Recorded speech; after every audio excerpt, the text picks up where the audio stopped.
ก่อนพระพุทธศาสนาจะเผยแผ่เข้ามาในศรีลังกา มีคติความเชื่อดั้งเดิมอยู่ก่อนแล้ว เช่น นับถือต้นไม้ บูชาภูเขาหรือสักการะเทพเจ้า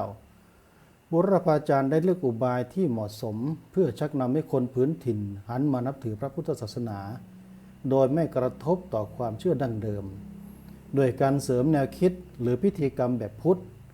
เพื่อลดทอนอิทธิพลหรือสลายความเชื่อเดิมให้เจือจางลง วันนี้ขอเสนอคาถาแผ่ส่วนกุศลให้เทพวิพีชนะชาวพุทธศรีลังกาเชื่อว่าแม้เทพวิพีชนะจะมีฤทธานุภาพมากมายเหลือขนาดนับแต่ก็ต้องเวียนว่ายตายเกิดในสังสารวัฏเช่นเดียวกับสรรพสัตว์น้อยใหญ่และต้องอาศัยส่วนบุญกุศลเพื่อดำรงสถานภาพให้ยืนนานสัมบุตตปาดราจสาปริโสดิตัมหิ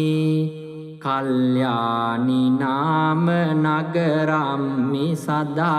วสันตุปุญญานุโมดิยวิบิสนนามเดโวปาลินตุมังสัตตสัตสุขาวหันตุ